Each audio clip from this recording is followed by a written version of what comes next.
कि करें कि सर कोई ऐसी चीज़ जो आप समझते हैं कि अल्लाह ताला की ब्लेसिंग आप पे भी रही और वो एक अचीवमेंट है आपकी।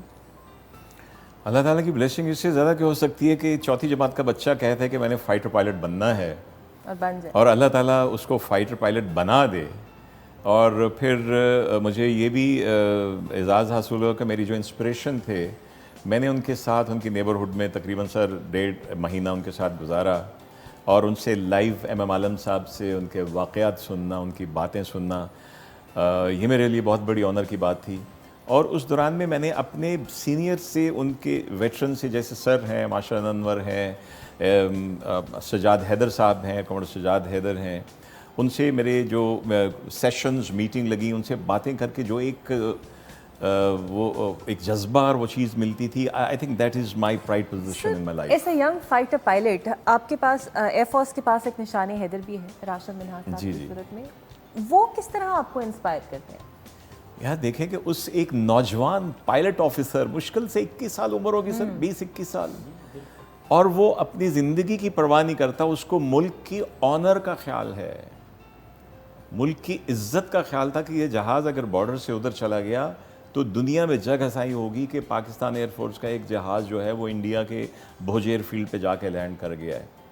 तो उसने कहा कि ये नहीं मैं होने दूंगा। अब इससे क्या मिलता है? To be very honest, sir ने तो वॉर में हिस्सा लिया हुआ है, हमें कुछ दफ़ा वो अफ़गानिस्तान के साथ जब चल रहा था, कभी हमें भी स्क्रैम्बल किया गया, हम अपने A5 और उधर से पता चला 4 इधर से आ रहे हैं, 4 उसके ऊपर भी आ रहे हैं। सीधी सी बात है, जो कहते हैं ना कि there is nothing as bravery, it is just level of fear.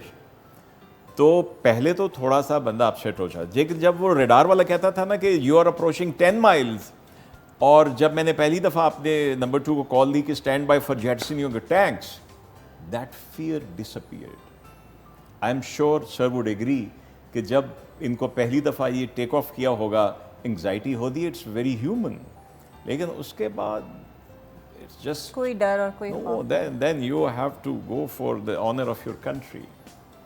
सो वो एक जज्बा जो है मुझे अपने सीनियर से मिला, उनसे जो बातें की। अब मैं छोटी सी मिसाल देता हूँ, ये जब 98 के सर ये न्यूक्लियर एक्सप्लोजन होने थे, आई वाज कमांडिंग 16 स्क्वाड्रन, और वो मेरा एक फ्लाइंग ऑफिसर था, अब तो शायद एयर कमोडर हो, इनाम एक था। तो हम जैसे कॉकपिट स्टैंड बाय करते हैं, तो हमें एक बड़ा सेंसिटिव एरिया जिसको हम किलो कहते हैं, उसकी we were suppose to be with these people over there protect.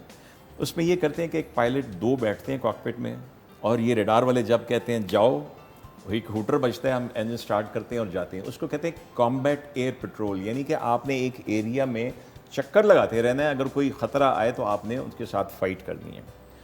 उसमें ये होता था कि अगर आपको वो इनकी तरफ से हुक्म नहीं मिला तो हम कहते थे पायलट थक गया होगा कॉकपिट में बैठा, इसको चेंज कर देते हैं।